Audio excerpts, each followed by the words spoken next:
So over the last 20 years, studies have shown that the brain has a surprising level of flexibility. Another word for this is neuroplasticity, meaning we have an ability to remold or rewire our brain completely naturally to change its patterns of acting and reacting. And even parts of the brain that we thought were once impossible to change in adults are actually capable of being updated, enabling flexibility in our behaviour. And especially recently, research has firmly established that the brain is actually a dynamic organ and can change its architecture throughout our life. It responds to experience by reorganizing connections.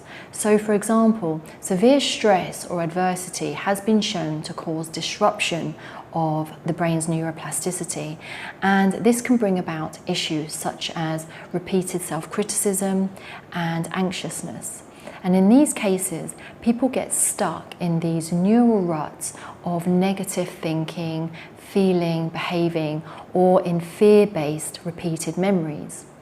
But in the same way that we can create these negative neural pathways or ruts, this means that it is possible to change unhealthy or negative patterns of thinking and behaving. And in turn, we can develop new mindsets, new memories and new abilities. And so if you're struggling with looping self-criticism or anxious thoughts that you feel stuck in and you just can't get rid of, and these may be causing you to feel stuck or trapped, then knowing this makes it not only possible but also necessary to rewire your brain for the better. So for instance, an ache in your body says pay attention to this, and you go to the doctor. And it's exactly the same with emotions. So if you're persistently fearful or nervous about something, you need to stop and focus on it and give it the attention it needs to process through it. And once you have done a deep dive into the source of these thoughts, it's easier to put them in their place. So during this deep dive, you discover a greater level of understanding, all about you and about your neural pathways, which are completely unique to you. These are also patterns that lead you to unconsciously react to triggers or events. Your default reactions might be fear to certain triggers, and you might feel anxious when you really don't want to be and it's holding you back. Or you might dissociate or feel extreme anger, for instance. So we discover your unique reaction habits and the thoughts that underlie them. And this gives you the self-awareness and puts you in a position to finally lay the groundwork to think, behave and react in ways that serve you better for the future. So, for example, someone who has a long-lasting fear of public speaking, for instance, should figure out why that's the case and why it seems so scary. What is the actual fear behind giving a talk? And what is the lie that they may unconsciously believe about themselves? And in some of my other videos, I discuss how your childhood shapes your life, because in the early years, your brain is at its most adaptable and flexible to learning, and you absorb everything around you. So if you went to a tough school with tired and cranky teachers, or if you had an uncaring home life, you may have picked up these thoughts and beliefs about yourself that have formed long-term, deep negative ruts. And so now you keep going down those ruts, thinking that you will never be able to achieve what you want, and that might be holding you back in your career, for instance.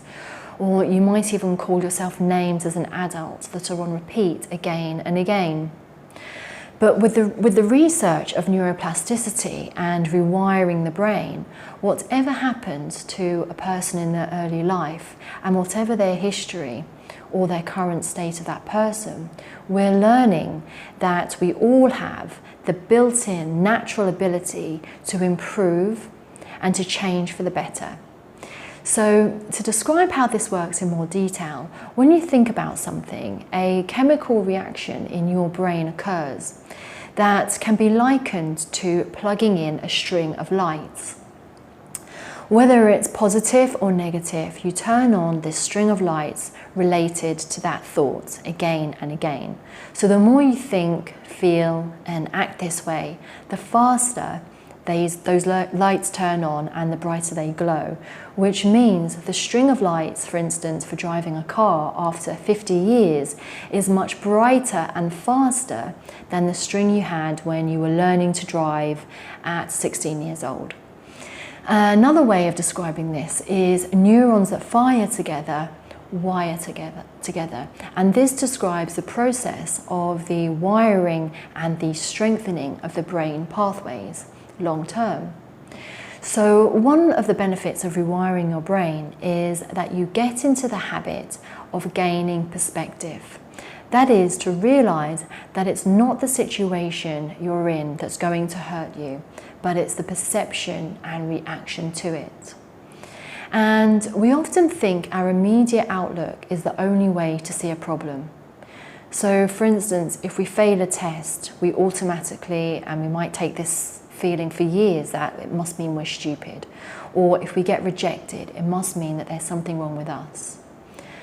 But we can ask questions like, is there another way to look at this situation? Or what are the 3 other possible outcomes from this? Or another good one is, what would you say to a friend who had this problem?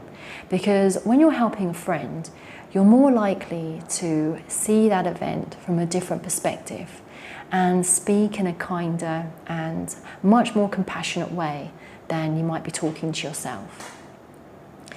So by taking some time out to do this, you can decide how to react in a way that makes better sense for you long term.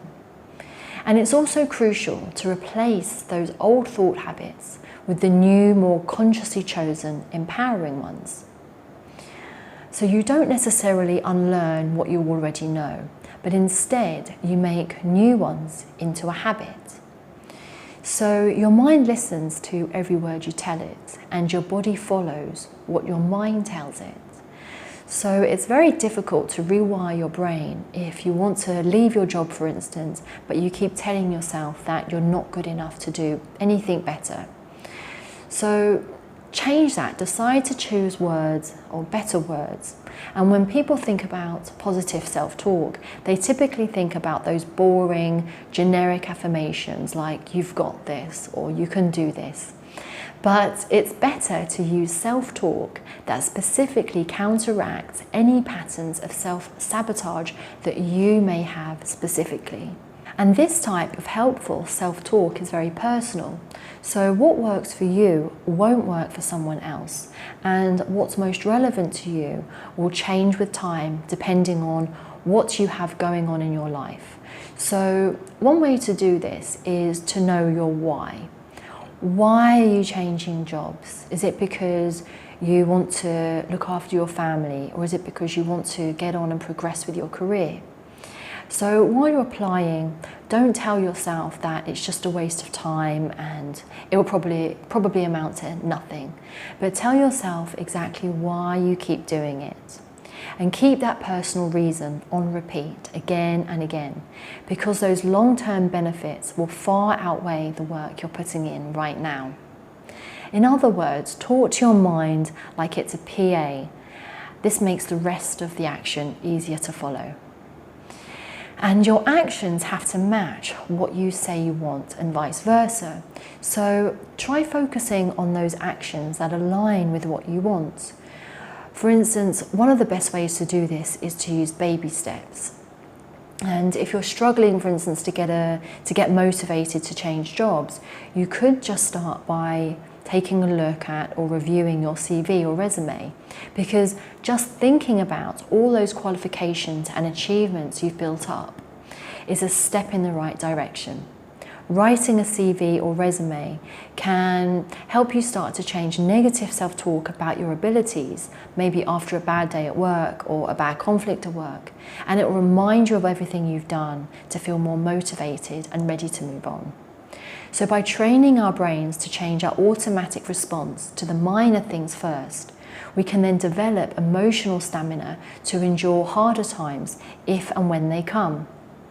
But what's more amazing is that you can train your mind so that you can eventually develop such a strength that you're not fearful anymore of what might happen, because you know deep down that you can handle it. You can handle whatever comes your way. And this way of thinking becomes a habit. And when it becomes a habit, this literally is the creation of a new neural pathway. So in summary, it's scientifically proven that with the right training, we can change unhealthy or negative patterns of thinking and behaving.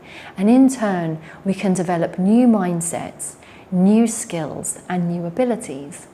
So if you're struggling with looping self-criticism, anxious thoughts, emotional baggage, which might be causing you to feel stuck or trapped, it's not only very possible, but necessary to reshape your brain for the better.